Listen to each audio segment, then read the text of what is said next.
Hello, and welcome to the Balatro Multiplayer Podcast, where we discuss the Balatro multiplayer mod and things going on in the community. I am your host, Sizak, together with my co host, Fantom, Hello. as well as our guests today. We've got here with us Zaino Hello. and Bean. Hello, hello. We're going to be talking a little bit about Major League Balatro, which Zaino is in charge of, and Bean recently won the most recent season. And just some things about comparing how the rule sets are in Major League Balatro versus the ranked multiplayer if you just join ranked in the Balatro multiplayer Discord. So, really quick about me, I am a streamer, been trying to do more streaming and YouTube stuff. Lately, one of the things that I've been doing a lot of is I've started hosting my own tournaments Saturday nights because there was a it was a PA Pacific and I think Pacific and Asia is what it stood for. Time zone tournaments. Rest in peace. Yeah, yeah. They canceled it, and it was it was one I really enjoyed and stuff. So in order to fill that gap, I've been trying to run my own tournament on Saturday nights, changing up. Well, Saturday nights for me, it's Sunday for a lot of the rest of the world.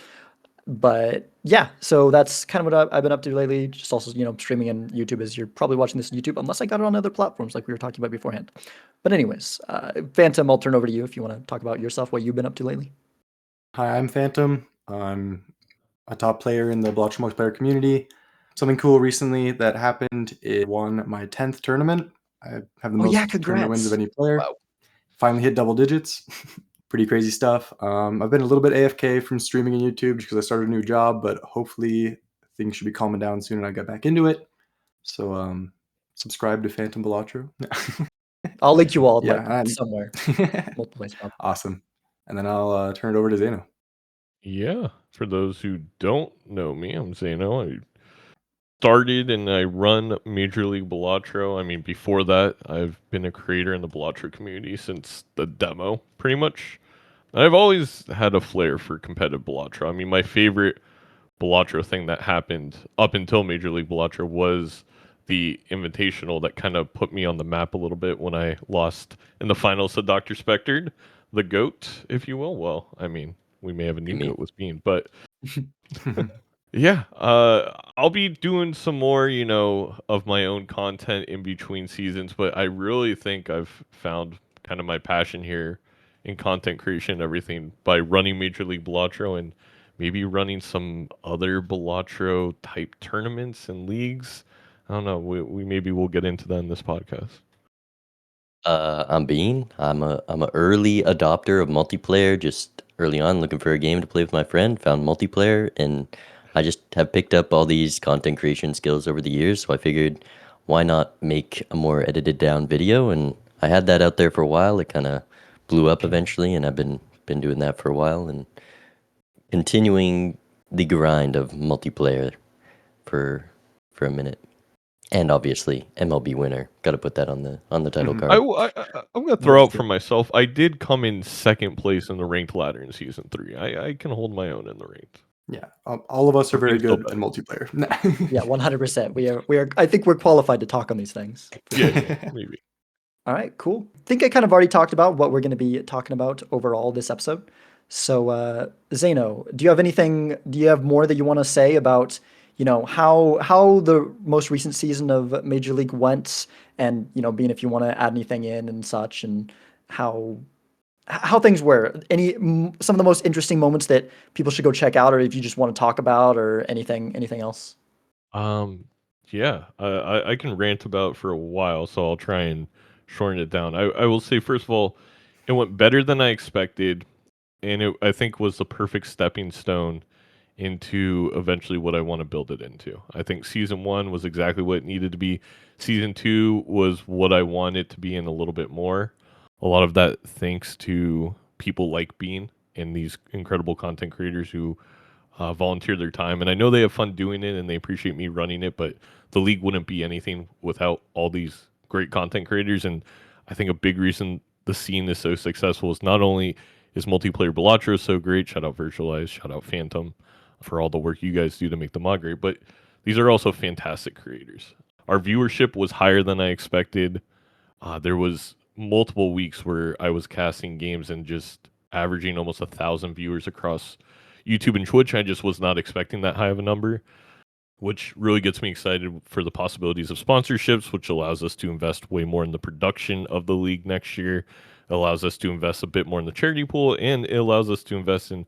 I really want to get to the point where I can stipend, the people competing in the league and myself, just to allow it to be more of a full-time thing, allow for more time commitment. But in terms of highlights, I legitimately think you can throw a dart at any of Bean's games. I think there was so many incredible games this season. But I mean, with being on the podcast, I think it's only right. Truly, Bean was a part of so many classic moments. From no offense, being the mouth upset to the comeback against Fur to the Belenos Bear game, the finals, even the game against Warrior in the semifinals. I just feel like consistently Bean, first of all, being so good at multiplayer, showcased a ton of skill, but then was also always a part of some crazy matchup where either the opponent was doing some crazy divergence and it was somewhat working out, but Bean would come back or what have you. The one where he lost when he was up 2 brainstorms. That game against Fur, all 3 games were, Yeah, I think, if you want to know what Major League Balatro is about, I know it's kind of a deep cut. It's just a random, week 5 game. But first of all, Fur's really improved as a Balatro player. But Bean versus Fur was my favorite game of the year by far. Yeah. I mean, I've gotten a lot out of MLB. That's why I'm so appreciative of you hosting and inviting me on. I think I had a great time, and just if I look back, all of those VODs of the MLB games, as well as like they're a lot of my top streams, especially on YouTube, and a lot of people are clearly invested in the league, and it's only been growing, and as well as just making YouTube videos on it, it's definitely gained an audience, and I'm excited to see what we can do with that. Bean promised to make a video how I won Major League Balatro ... And I'm just saying, if it breaks 500,000 views, there's no way we don't get sponsored, right? Right. I'm just uploading to give some ammo for Taco Bell. There you go. There you go. Maybe. Bean, is there any other moments for the season? Anything you want to particularly highlight? Favorite moments, or just like anything overall about the season for you besides what you've already said? I think just the way things worked out were kind of just so perfect. Me and Doc in that week 1 match, and it was just the 3 games. I threw that out as a joke, and he bit the bait, and we had those 3 games on Ghost, and Doc hadn't played that much multiplayer recently at that point, and it was kind of a wash, but he got better and he kept winning games throughout the season, and then we're back in the finals, and I knew I could get him with the triple Ghost deck again, because he's just too stubborn and he wants to beat me on my home turf. But just to have that full circle, we play that first week and then have a great rest of the season, fighting for first and second in the playoffs, and then the finals. And the only thing I'm disappointed in how MLB went is that final set of matches, just how they went and how they were decided so early on.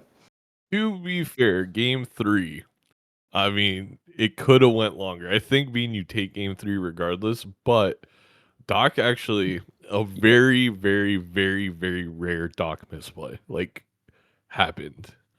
And I don't know if a lot of people didn't focus on it because there was a lot to celebrate. Bean just won. Bean also played really well, but Doc didn't position his cards properly. Otherwise, I mean, I don't know what happens from there on out. Yeah, that's the thing. You usually could trust Doc is just fundamentals of the game and knowing how the numbers work, and just looked past that thing with how many things there were to keep track of. And it could have gone a different way for sure, yeah. Yeah. I remember in the pregame I was talking about, that's always a possibility even with you two playing. It happened to me last year against Nandre. I realized nobody kind of pointed out until I think So Stupid, one of the great chatters of our Balatro community and really good player in himself, who messaged me. And I watched the footage. I was like, oh my God, I could have just put my cards in a different order and I'd be in the playoffs. Sometimes you just miss it. I have that feeling, and that I had one playoffs match. It shall not be named, but ever since that moment, I really do make sure on those important hands, and I've played enough multiplayer at this point. I think But still, when there's just so many things to keep track of, and you're in your final life on the final match of a 2 month long season, it's easy to mess up for sure. Yeah, definitely. Possibly one of the best clips of all time, by the way. That was at the end of a long stream as well. That was Yeah. an interesting clip. But Yeah, I know how that goes. Sometimes just your brain just yeah. It can be a lot. But yeah, going forward, I'm curious to hear like, I don't know how much you want to say or how much you want to, I don't know how much you've already said elsewhere, how much you're, still trying to figure out or whatever, but Zaino, what thoughts and plans and hopes, besides of course, hopefully the Taco Bell sponsorship, do you have for next season of Major League Balatro and the time in between? I'm still figuring it out. Like I have so many ideas, so many things I want to do. I would love again. I think number one on my list is Taco Bell or otherwise a sponsorship with like I really like I've been saying it for a while to my stream. Like I'd love to do content creation full time. I think it's really hard. I'm in the US. One of the biggest reasons I still have my full time job despite not liking it, despite, really just wanting to get out of the environment I'm in is you need health insurance. Not to turn this into a different podcast, but health insurance is expensive, and it's kind of that I really have to be making quite a bit from content creation to do it full time, and I think that could be a good stepping stone. So, in terms of season 3, number one, get a sponsorship, start really seeing how this thing can turn into a thing that can support me while between that streaming, maybe doing doc shorts again, doing YouTube. But the other big parts, and this is probably what people want to hear, like the more exciting bits, is I do think I want to expand the league a little bit. I'm going to discuss it with everybody. I do think we want to do a couple rule changes. We'll talk about the order later. I don't think we'll go Mhm. full order, but I do think there's certain things we can add and do aspects of. But the biggest part is the production. We are investing a large sum of money, basically all the money we made from our YouTube channel, which was quite a bit, especially with the great viewership we saw towards the end of the season. And all the money I made from Twitch streaming towards the end is going to go into a new overlay with a fantastic company. They do competitive Hearthstone, they do games done quick.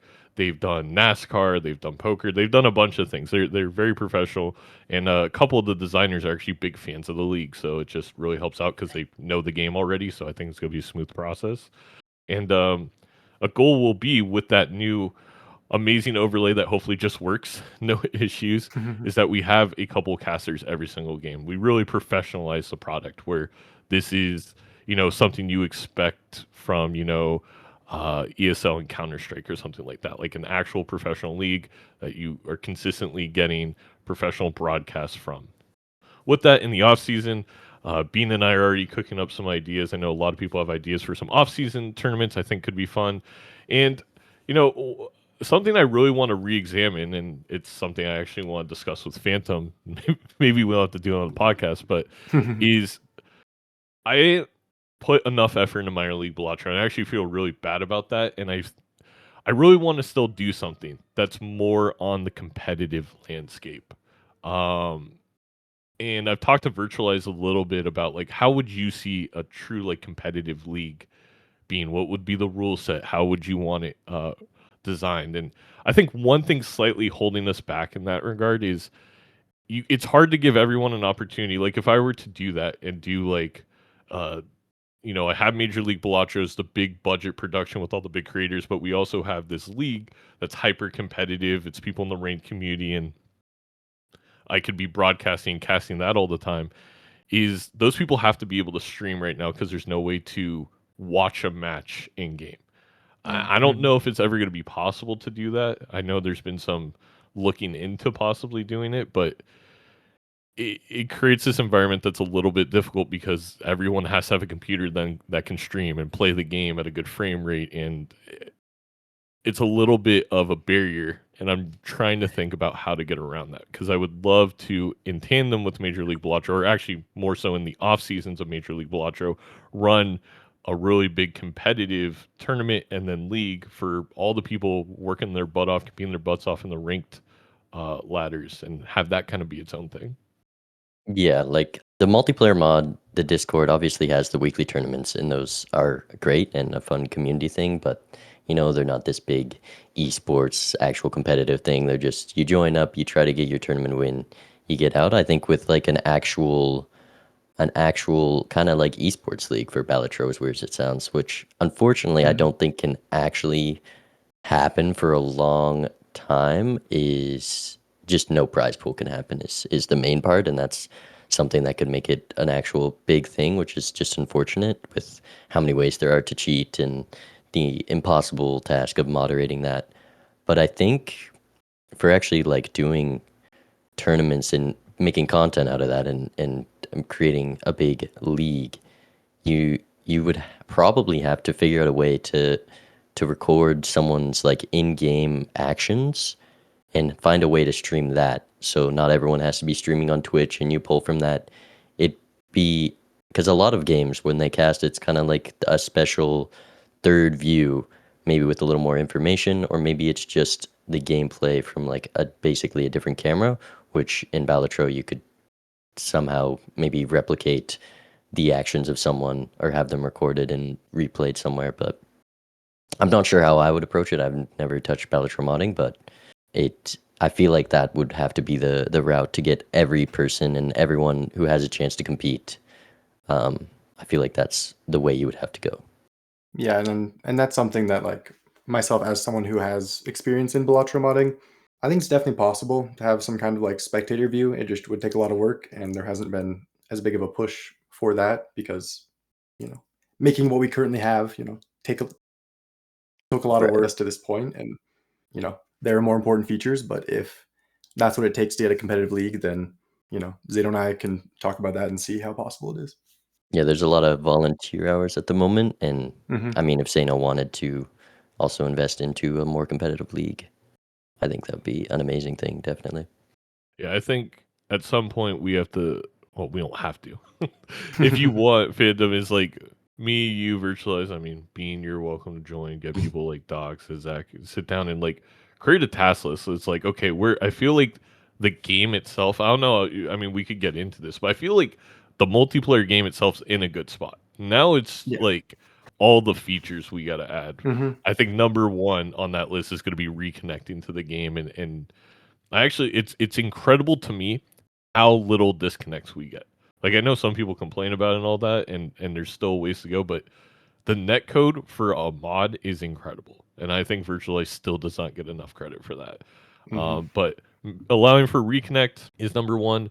I think, like Bean said, recording all actions of a player, maybe for a replay feature, and then being able to do it in like a spectator mode or what have you, would be like on that list. And it's just like we have to figure out what do we need to create this competitive league that maybe then we could take what money we make from people watching that league and invest it in, first of all, like the prize pool for people playing, but also like Fantom Virtualize, all the time that you guys are putting in to code all this, could be one way to go about it.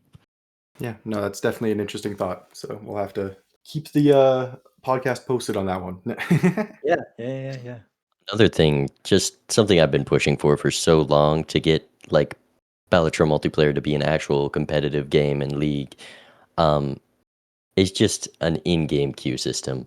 Not everyone wants to join a Discord server. A lot of people have social anxiety around it, or just not use Discord or anything. Having an in-game queue, and I know it's not that hard because I literally, in the beta, I helped test a queue system and it was working, but it was just abandoned. And I really would love to see that come back, because I know there's a lot of people and a lot of just regular guys who just want to have an easy click, download this game and join the multiplayer queue and have all this stuff in game, and cosmetics could be a way to monetize or something. But I feel like that's got to be the next step.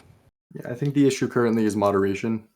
So like currently we have a group of helpers that, make sure that the queuing system happens. People don't know what to do, that they will be able to figure it out. If something goes wrong, like a glitch or someone crashes, then there's some way to figure out, hey, who actually won this game. So that's the main reason that we don't have That's a that at the good moment. point. And also it's a lot of work. Right. I get it. It just, I've had so many people asked that over the months, and Me, if we're just gonna keep throwing requests, PvP timer. I know that's been said for a long time, but I think specifically with Major League Balatro, maybe Sizak, not to do the transition for you as you're the host, but talking about kind of the differences between ranked and Major League. I kind of loved. I was with Bean. Trust Bean can attest. I was in the trenches fighting tooth and nail to keep the calculator in Major League Balatro. Everybody else wanted it gone, and I gotta say it was pretty fun playing without it. But to me, it's kind of pointless unless we have a PvP timer, because it's like I can still sit there and just do all the mental math. It just takes forever. yeah, in those discussions for the calculator, I mean, I was in there. I think I really am upset we didn't just come to the conclusion of just having that calculator. Well, I guess now there's no good answer because you can just calculate in your head at the end of the day. PvP timer, but I wanted it just to beat the blinds. I love min maxing every dollar, and the Yeah. fact, like, with timer being so inconsistent on how harsh people are with it, and there's that one life loss. Like, if I really wanted, I could calculate every hand in my head in those blinds, and sometimes if I'm trying to be really competitive, which I don't think is what the league is supposed to be, I could. And I think having a camera or a calculator could skip that boredom without the hyper competitiveness. But it was voted on in majority, and I get why. A lot of these things in multiplayer I'm against until they're actually added in. Like the order mod, I was initially way against that, and the calculator I was actually initially very much against. I originally was against calculator too, and I'm like But huge calculator you fan. just get addicted to these Yeah, I've things still like got drugs, Yeah. and you can't. YouTube comments still there for Sizak saying I'll try it out. I really drew the line at the misprint tech. I am so thankful you guys just taught me True. how to multiplayer. I really appreciate that because that's What? where I was about to crash out of never playing multiplayer again. Okay, I have a different opinion on that one. I need my misprint tech back, but I take out the mods You're welcome for that, by the that way. automatically do it. In case anyone doesn't know what misprint tech is, because it doesn't get discussed anymore since it's no longer allowed, you can look at misprint and use the flashing things. It'll tell you what's on top of the deck. So people will be constantly going to their collection and checking what's on top of the deck with misprint. And eventually that is now patched out of the multiplayer mod, so you cannot do that in multiplayer. Yeah, and if you don't know the lore, in the first season playoffs, it was in the grand finals. I used misprint tech on anti-one small blind, made it out and won. My opponent didn't. There was a brainstorm in the first drop. I got it. My opponent didn't. Serious? I never saw. I don't think Yeah. I saw that. Dang. No, that's the lore. And people were like, bruh. And it was red deck white stake too. I was like, I'm in maxing my heart out, bro. I'm misprint teching on white, and then it worked out, and I won that game because I misprint teched and my opponent didn't. I mean, it's just a skill issue of your opponent. You gotta Yeah, I don't know. People didn't like watching me go to the collection every 3 seconds. That is true. And then that mod got added, and that's Yeah. just kind of dumb at a That's a whole certain different point. thing. Yeah, but yeah.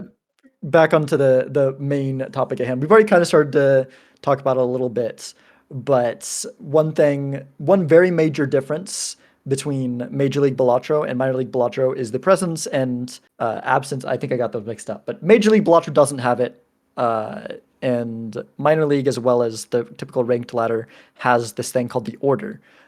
So I don't know if Bean, you want to start talking about that, because I know you're someone that very much likes the idea of having the order in Major League Balatro. I mean, initially I was like 100% for it, and seeing what it's done for the competitive space, it definitely helps out. But finding a group of people, all the similar skill levels, I think I can come around to Zeno's point of you can't just add it in, because there's a lot of matches that would have gone a lot differently without the order. And as someone who's probably on that higher end of the skill level, just knowing as a spectator it'd be boring for some of those matches that I lost because I missed a brainstorm or a blueprint. I would have found that, and maybe the game wouldn't have been as enjoyable to watch, and you don't get those game fives. And I can see why it's there. I think there's definitely some aspects I still want from the order, mainly the idle fix. Shout out Fantom. But it's a tough one because Major League Balatro is not supposed to be just 100% a competitive league, and I think the order kind of gets it a little closer to that, which is it's for show at the end of the day. That makes sense. Fantom, I guess I don't think we really discussed it, but really briefly, Fantom, do you want to talk about what the order does and changes for anyone that doesn't know? I don't know. I thought about it beforehand, and I think I'm just mention 4 major changes made by it, and there's other smaller ones that I won't go over because there's a lot. First one, probably the biggest one, is that instead of an ante-based queue system, it is a 1 game long shop queue. What that means is in regular Balatro, like your vanilla Balatro, you open up the game, you play it. Ante 1 has a list of jokers, tarots, planets. Here's what's going to show up in the shop. Here's the packs that's going to show up.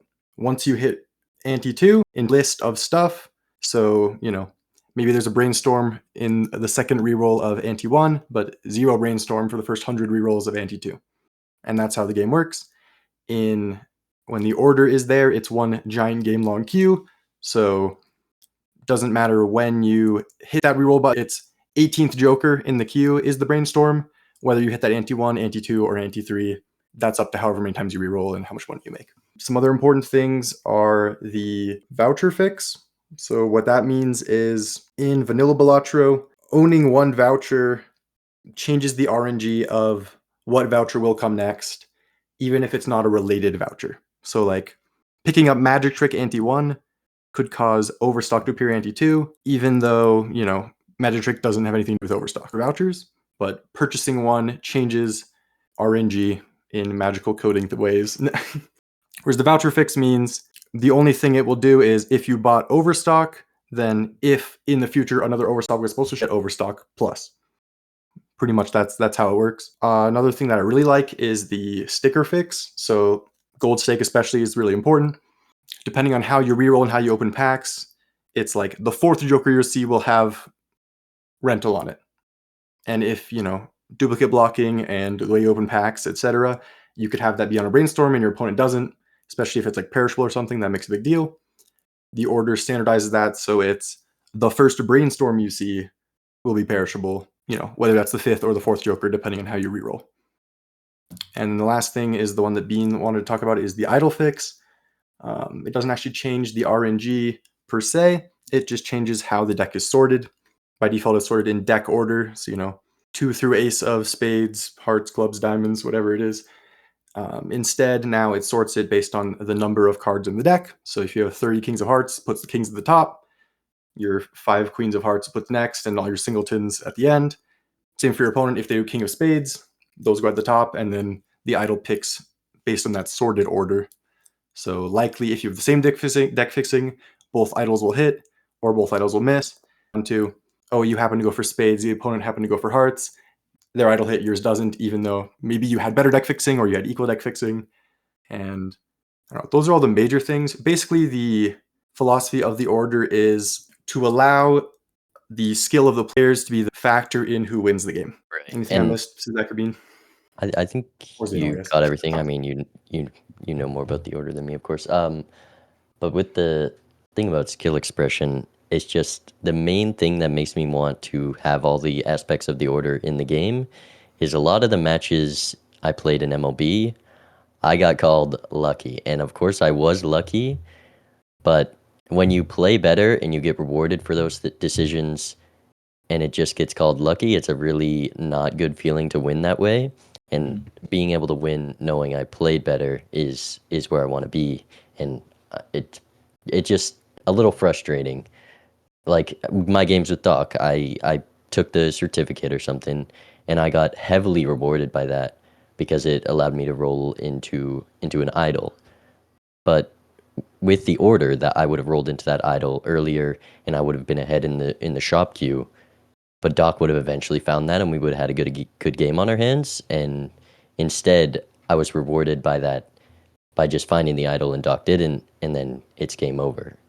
So it's a tough spot for sure. Yeah. And Zaino, do you want to talk about what things you're thinking about bringing to Major League Balatro from the order and what things you aren't, and sort of your mentality on that? I think to start, it would be the voucher and the idle fix for sure. Because I think those are like objectively just. I had a rant about it in a game. I think it was Raffle Bear. Someone can correct me. He's a Major League Balatro fan. We had the voucher issue where Bear had bought every voucher that had popped up because they had great econ. There was no reason not to, and Raffle didn't. Raffle had only bought blank. So of course Raffle gets his voucher to reroll in the antimatter. Bears rerolls into whatever the heck level 2 was supposed to be there, and Bear loses because of that. And that one, despite, I think Bean hit a lot of the notes of why I don't want the order in Major League Balatro, at least for the queues. A, the skill gaps. B, I think viewer experience, which I can go into detail on. I don't think that voucher part needs to be part of it. I think we can have that skill expression vouchers. I think we definitely need that skill expression in the idol, because that's just, it's too RNG, it's too annoying. But yeah, those are the two main ones I'm looking at for sure. Maybe one day we get to the point where we have the order for the queues, for the Joker queues. I see what Bean's saying, because I do find that annoying. Like, there are times where Bean definitely deserved that win the championship, but we said it was lucky because Bean's good plays high rolled, if that makes sense. Like Yeah, like the skip. I just go for something that could be rewarding, like whether it's just an extra roll and you could find like a rebate in it, or you could find absolutely nothing, and I just happen to roll into like a blueprint agent, or I take a rare skip because I bought the colas and I get everything that you could possibly dream of, and Doc would have had the chance to get those things. It's just I get rewarded slightly with the order by finding them sooner and being ahead, and Doc still has a chance to catch up, but it's much harder to catch up without the order. But it does allow, say, if it was someone else in that game and they did roll in that, and maybe they didn't play perfectly with what they're given, and I try knowing I'm behind, try to play knowing I'm behind and maybe make a comeback, and that makes for a very good game that you can't have with the order mod. So I think it just that, really depends on the seeds. yeah, it does depend on the seeds. I think we kind of low rolled in terms of, because we had plenty of games this season where, the order, not having the order really didn't matter. It was great to watch, but I think the thing is with the order is we're able to get some of these games where players have different jokers, and they end up having almost like two different builds. And I think it just makes for such intriguing. In my opinion, I like playing these. I know not everybody does. Like, I enjoy games when I realize, like, oh snap, my opponent has a different build, probably because we're not playing the order. They saw something I didn't, and I saw something maybe they didn't.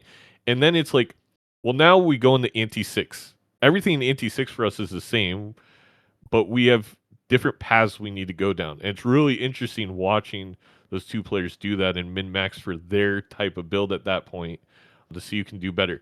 I think the issue with the order that I have, and it's not just with Major League Balatro, it is just in general, is the differences are too minute that it's not super entertaining to watch. And for me, I don't find it very fun to play.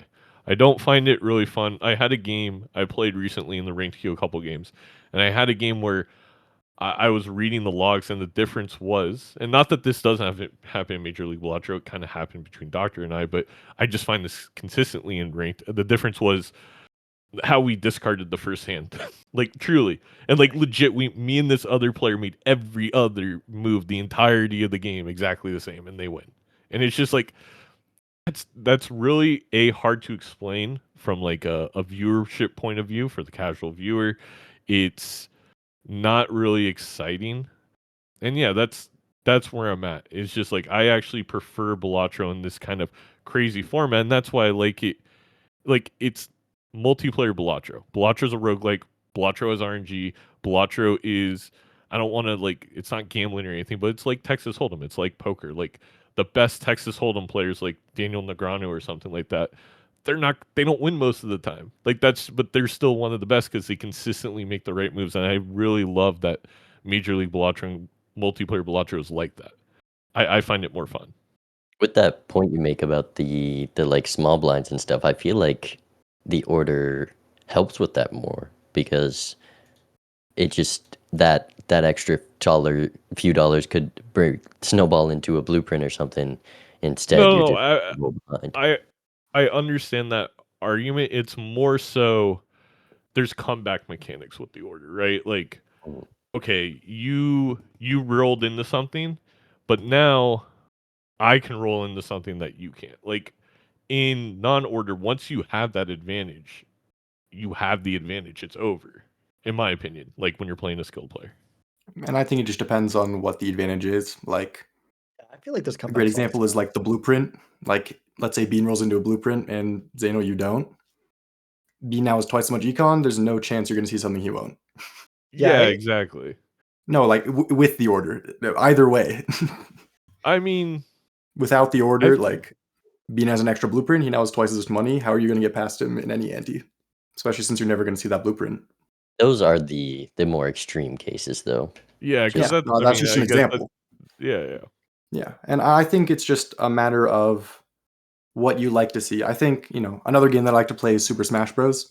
And the way that I kind of thought about it, like conceptually, is it's similar to like, do you play with items? Items allow for crazy comebacks, allow for maybe less skilled players to win, and that'll be way more exciting or more fun. But as we've seen, we don't play with items in the competitive scene because we care more about the more skilled player winning more often. And there's a scene for that. There's people that enjoy watching that more skilled expression of the game, and I think there's an audience for people just playing the game and having fun and playing your Smash Bros. And I think that's the same with Balatro, where some people enjoy very skill-based aspects and really like being rewarded and learning and growing and becoming better players. And I think myself, I'm one of those, and that's why, for high-level tournaments, for ranked gameplay, we have things like the highest amount of skill expression, and then when there's higher skill expression, when there's higher skill discrepancies, like for example in Major League, or when the main goal of the game is to produce the best content, then I think the no order it definitely has some arguments, and I think it makes sense. So You're I don't gonna know, that's just really how hate I've been me thinking about it. for my next take, but I think after a season of Major League, after between seasons, I played probably like 150 ranked games, and going back to Major League, oh my god, I missed glass cards. It's Mhm. such a fun aspect of Balatro. I'm sorry, I miss them so much. You Like still when have I'm glass cards in ranked. They're just so really quick as we're starting to fair. transition over to this topic. Another major difference between the ranked rule set and the vanilla slash Major League Balatro rule set is that in ranked there are two nerfs to base game mechanics. The glass cards are 1.5 times instead of 2 times, and Justice does not show up in Arcana packs. You can still get glass cards through standard packs or through a few other things such as the spectral cards that generate cards with random enhancements, but you can't find Justice, the Yeah. card. Familiar Incantation Grim. You're right. Yes. There's also we'll talk about this one next, but Hanging Chad is nerfed. I actually this one I think a lot of us maybe I'm a lot more. I think the glass nerfs are more important than the Chad nerf. The Chad nerf maybe wasn't necessary, but Chad is nerfed to trigger the first two cards once each instead of the first card twice. So anyway, Zeno, proceed with what you were starting to say about I your take on I the actually glass. love the Chad nerf. I think we're not going to institute in Major League Balatro because we want to keep the rule set again relatively vanilla, and that means especially with jokers, I don't think we want to change them like in any way that you can kind of visibly see. I mean, I'll talk to the team about it because I love Chad in multiplayer. I think that is the perfect way to nerf it. I don't think Thunk is actually going to do it in the update because he's very much like he's not catering to a competitive video game. He is building the best roguelike that he can, and for him, theming's important, and hanging Chad, that's the whole theme. Anyway, I'm okay with the 1.5 in ranked. I like it too in Major League Balatro, but I understand it's very powerful and it does get maybe repetitive. I absolutely don't understand if it's going to be 1.5 why Justice isn't a tarot card that you can get. Because I think while 1.5 is important, I think we're starting to see, I mean, you guys know more. You're playing more ranked. I haven't played a ton recently, but the metas You have a little bit more of a high card meta, and I think allowing the Justice Tarot back into the game would be really interesting to see what the game moves to. I'd say I think I like where ranked is right now because with the current way that Glass is, I can kind of see putting Justice back in if we're leaving it 1.5 times. But my thing is currently retrigger because basically what it comes down to is when you're playing a game of ranked Balatro, as long as you're in white stake, you can find really strong stuff. You can build up a ton of econ, find stuff easily. So generally, it's going to come either down to if you're playing at the top level, it's either going to come to played card retriggers or it's going to come to held in hand retriggers, like high card builds. I feel like right now, high card builds are extremely strong and competitive, but I still feel like the retrigger build is going to be the stronger one, maybe 60 to 70% of the time. High card is less often the way to go, I feel like, honestly. As much as I like to talk about, there's this whole meme with flowchart, it's always high card build sort of thing. But I really feel like retriggers still end up coming out on top. And that's simply because, with a high card build, you've got you've got your steel cards and your Baron is how you get the times mult, and you've got your mime, which is how you retrigger, as well as red seals, like everything has with the and that Baron Mime can beat if you get Baron Mime, especially if you get like Blueprint and Brainstorm, that can beat any played card retriggers. The problem is the played card retriggers often end up being the winning one because there's so many more played card retriggers. You've got and more payoffs as well. You've got Chad at common, you've got Photograph at common, even with Chad nerfed, it's still quite strong. You've got Sock and Buskin, you've got Seltzer, you've got Hack, you've got Dusk. And then you've got Ancient, you've got Bloodstone as far as payoffs. You've got Idol, which is 2 times, which is, the biggest times mold on a retrigger in the game. I feel like that kind of leads to it still being dominant. And it's nice that, yeah. I agree. I think my argument isn't quite that. My argument is retriggers are always on played cards because of Seltzer, Dusk, Sock, Hack, Chad. We can go on Red Seals, even though that works for both. Is going to be dominant. That I'm really curious of your thoughts. You played a whole season now. You played a lot of Major League Balatro rule set. I love the game, and it's a little bit more straightforward because it's ×2 in Major League Balatro that you're just gonna make the glass. But there's a con to glassing a card. A, it can break, but B, that means it's not enhanced in another very useful way. I think most importantly, lucky cards. I'm no longer generating value if I glass a card. They can't be gold for golden ticket. They can't be wild for something like a rough gem or my ancient joker. I think glass cards are actually a really interesting skill expression that I feel. I think the perfect medium is actually between Major League Balatro and Ranked, and it's you have Justice, but it's at 1.5x, where it's like it really becomes a tough decision. Like, how many glass do I build into? What do I death? Like early in a game, I don't know. I think with how strong retriggers are already, I'm a big hater of the flowchart. Every high card game I've seen, I see a Dusk and Sock and Idol, and I know it would just win. But with them already being dominant, I think adding glass in, I do enjoy playing with it in MLB for sure. It is, I mean, we saw in my game versus Doc in the finals, I decided to pass on a Justice for an Aura card, and it allowed me to go Luckies, and that snowballed and definitely paid off. And that's a decision you have to That's make, and those decisions are what make multiplayer fun. yeah. That's. I mean, it's funny because it's such a great example of because I tried doing that against Doc in the semifinals, and Doc beat me because he was able to just make. Well, it turned into a double Tribule seed, so the Red Seal glass just the lucky cards ended up not being needed because there's nothing to reroll for because all 5 of our Joker slots were insane, like 2 antis in. But I was building into lucky Red Seals early. But I really like that aspect, and that would be one of my feedbacks for ranked multiplayer. Is I think you just bite the bullet and you say that like we're gonna hurt high card builds and we're gonna put it even more into scoring retriggers, but now we're making the scoring retrigger decisions more interesting by having the Justice card. Big believer that banning Justice and the 1.5x was too far, and I was honestly surprised that they hadn't reverted at least one of those decisions by now, because I mean 1.5x glass, you have a chance that your card breaks, it's making less value than a lucky is just, I think it's a bit too much. I think of 1.5x on scoring for a chance to your best card to break and knowing if you want to play that is something that makes the game fun. And yeah, I do like the less glass in the game at the moment because I like playing for wilds. I like playing for luckies. Yeah.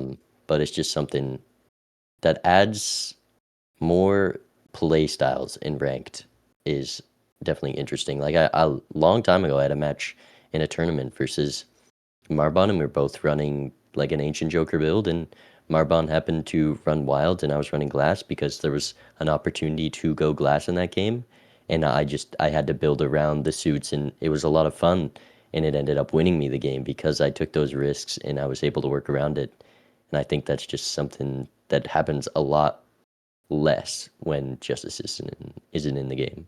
Yeah, I think maybe I could share my perspective as someone who was, I was one of the top players in the game when unnerfed glass, justice, had no order. We played that way.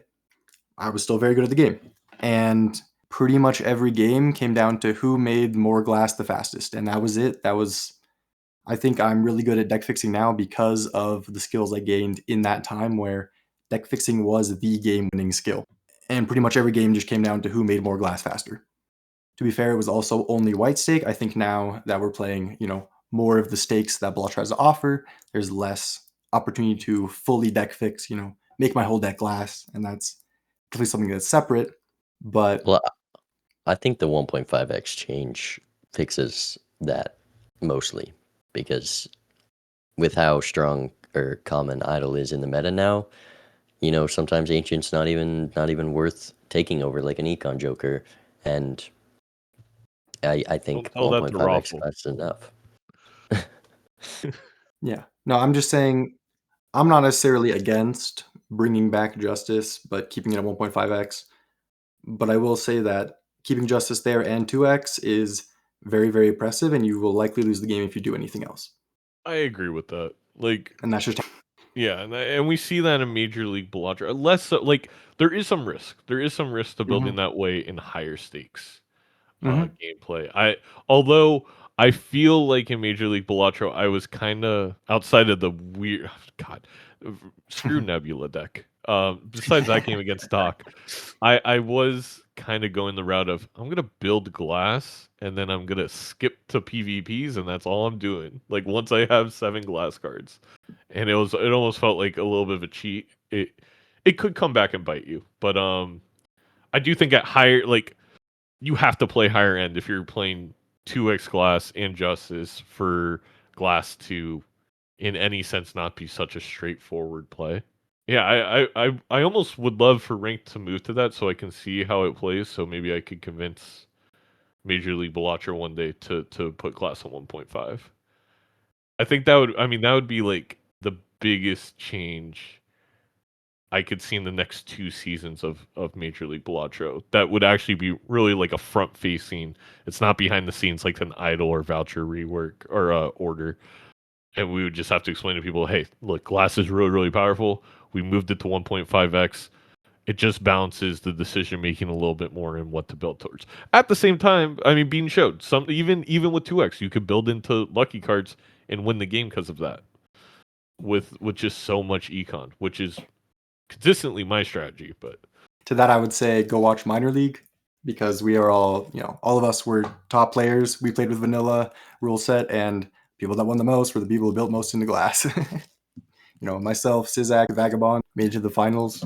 We played 2x glass. I oh, had to learn. absolutely. I had to learn. I remember I made it like my notification one time was just like it's always glad because like the first I had kind of struggled my first couple matches. I was getting back in the mentality because I was so not used to it. It's all about Mhm. glass. That is number one. Like you sometimes Yeah. take a justice over a $20 hermit. Like it's that important. Like even in early like it's just everything. It's just everything. But I would be curious to see how 1.5x with justice in the mix would. I'm surprised that I was kind of surprised, like even like when it first happened, that all those nerfs were made at the same time without them being incremental and like seeing how certain things affected the meta at once. Because it went straight to vanilla to Chad is nerfed, Justice is nerfed twice. I'm surprised that we never got to see what it was like without that. But Rest in peace, photo Chad. Make a Sizak tournament. Sizak tournament with You know- Justice 1.5. I could. This I'll code it up for conversation's you. I making got you. me want to pitch it to. Maybe I'll pitch it during the postseason meeting that we're having next weekend. I'll just see what people think because I kind of would love a Major League Balatro season with glass at 1.5x. I think it really is the perfect little nerf.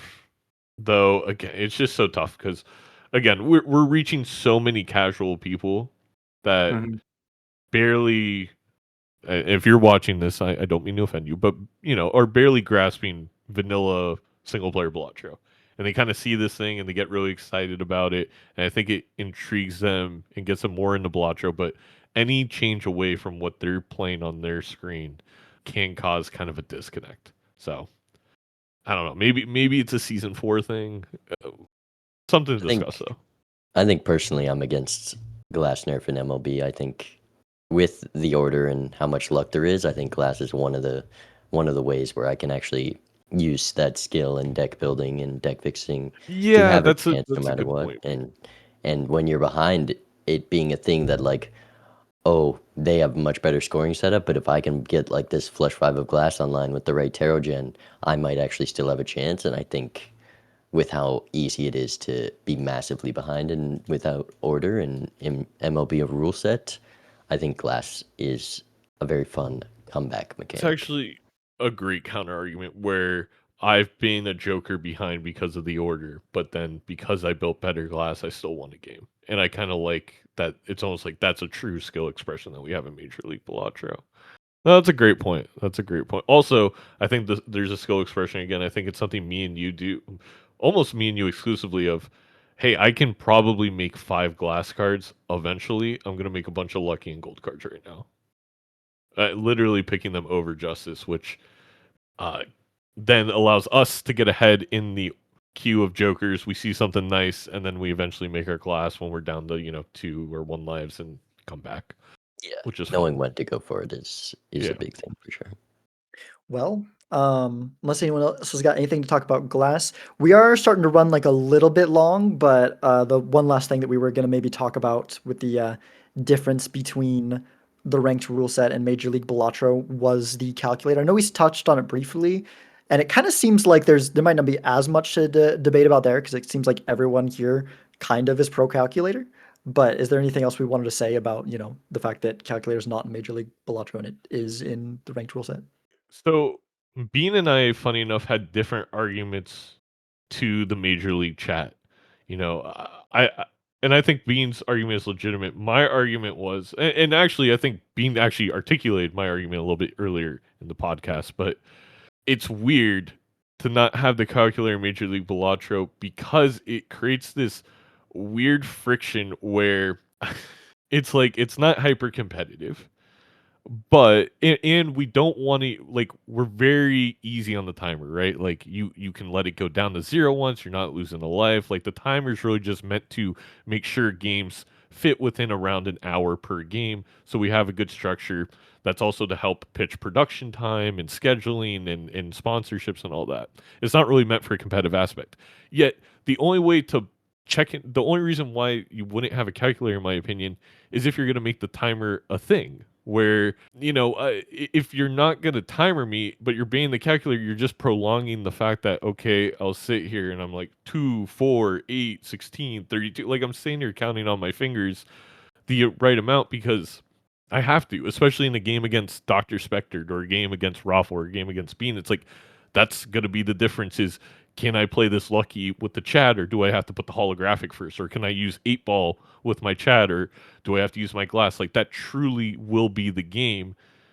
So if we're not going to have the calculator, I'm going to have to do the mental math. And if we're not really being hard pressed about the timer stuff, then why not let me just use the dang calculator? So it was my argument. Not everyone agreed with it. I think Doc had a decent counter argument in the end.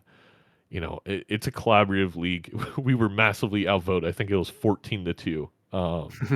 And I just don't know if I didn't get my point across correctly. Not that I'm saying like I still think it was the wrong decision, but I was just kind of surprised by the lack of like every time I made that point, no one really had a response. They just voted, yeah, okay, but we still don't want it. Yeah, after entering the league, I mean, my first couple matches, I was begging for a calculator so often, and I did definitely get more used to it.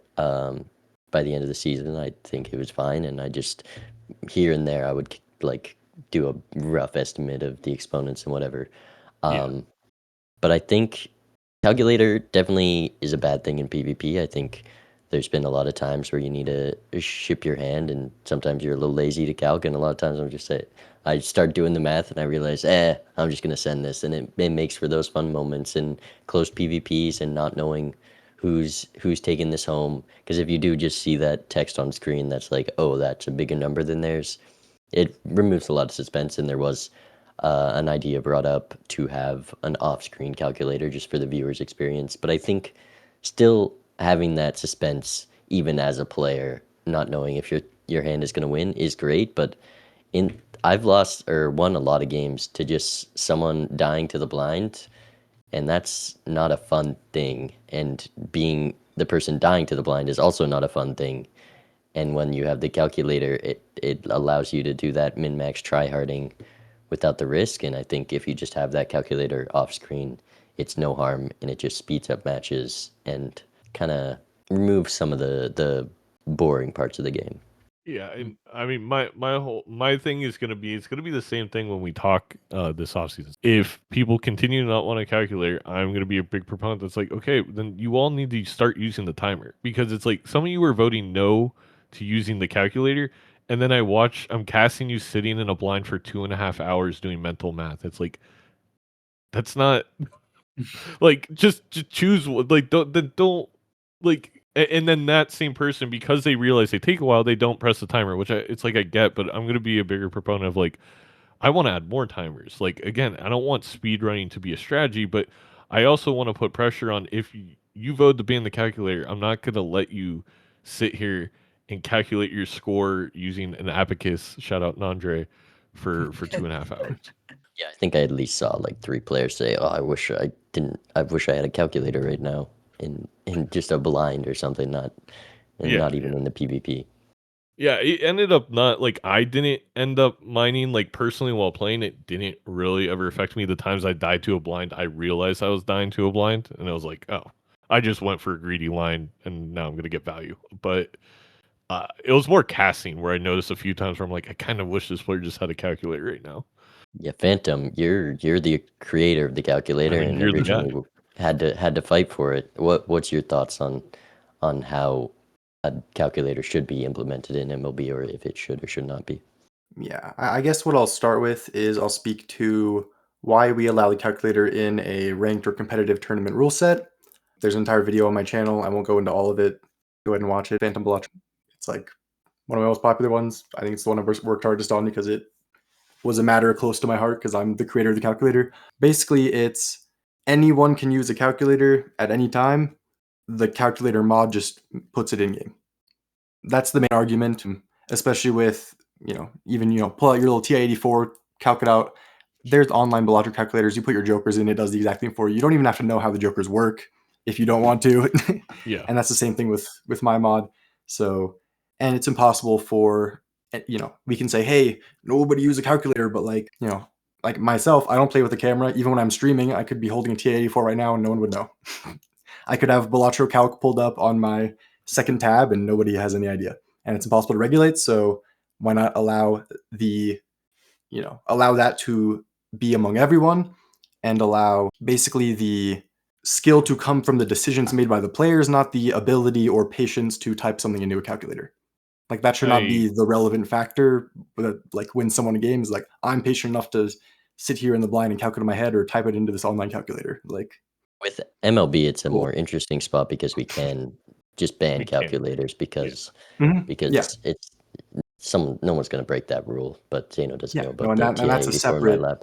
argument. But That's why I was saying there's still the for the same competitive rule.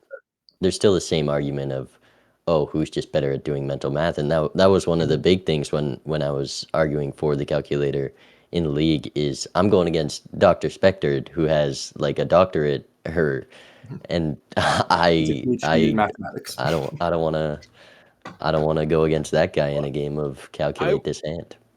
I was very upfront with everyone. I'm like, it's funny because like it's also interesting in Major League Balatro because like Bean said, we're not trying to be hyper competitive, but it's still a competitive league. And I told everyone it's like, okay, I'm gonna go memorize 1.5 and 2x, exponent tables because it is very important to know. And I feel like Edsy's another person who's almost like a human calculator sometimes, where it's just like he's so good at just looking at a hand, adding everything up, and knowing the exact score. And I was starting to get there at certain points in the season. It's like I don't want that advantage like over somebody else because I know some people like things can come up during the regular season. We had a couple players have some stuff come up where they weren't able to dedicate as much time. It's like I don't want you to be at a disadvantage because you didn't spend time knowing that three 1.5 x's is three whatever. It just that's the part felt silly, but at the same time, I do think for the audience, they loved it, and that makes it really hard for me to argue for it to come back because people enjoyed actually people losing to the blinds because they didn't have a calculator, or just having to ship it in PvP, like Bean said, which I do think we'll keep absolutely no matter what. There's a moment in the semifinals against Doc where I shipped an extra red seal for that I absolutely did not need to, but I was just so tired at that point and flustered. I'm like, I can't do the math. Let's send it, and they all broke because I had an oops. But it made for really good television. Yeah, and I think as far as MLB goes, I personally don't have a dog in the fight. Like, sure, I made the mod, but if anyone sees the mod, they're like, yo, I'm gonna go follow Fantom because there's this calculator on Raffle's screen. Like, I don't really care. Use it or don't use it. I don't super mind. Unless Zaino gives Fantom an invite to MLB season 3, then I'll fight for it. There you go. If you I think I'll have to Zeno, stream a if you lot want more to actually earn that invite. But yeah, use it or don't use it. I don't, I personally like it, but also it's more of a competitive setting than Major League as a culture is doing at this moment. So I see the arguments for and against it.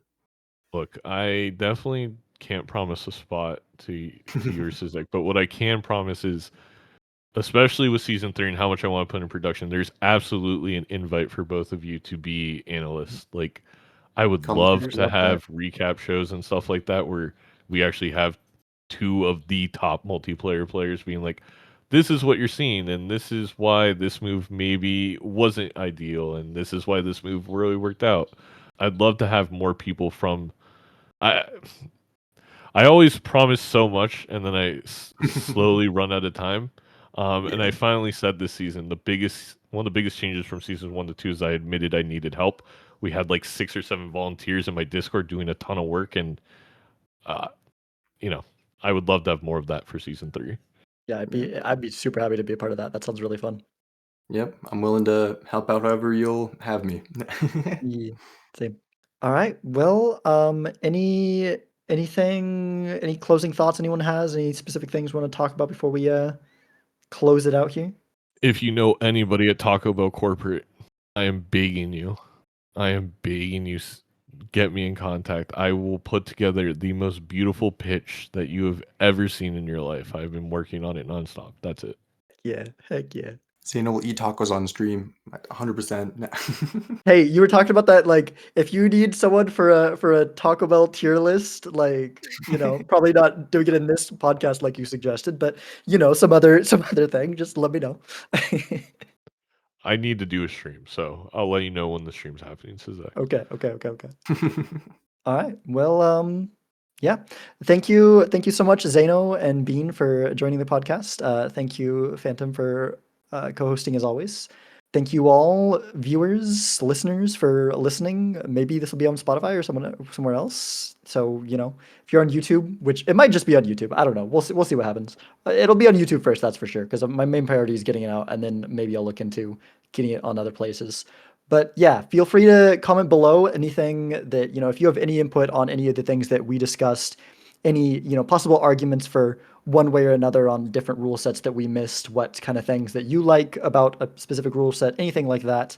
Yeah, thank you again. A new episode should be out fairly soon this time. Won't be like a month or two gap like the last one. We've got some interesting things talking about The idle, because some people are very against the idle in multiplayer, and so we'll get some guests on here that don't like the way the idle is right now, and talk about like the pros and cons of making some changes to that. So I think that is all. Thank you. Spoiler alert, skill issue. Justice for Jeff Probst. Go watch Survivor season 49. Another possible sponsor. Oh. Survivor sponsor. That'd be yeah. That'd be Okay. hype. All right. That's all. See ya. See ya.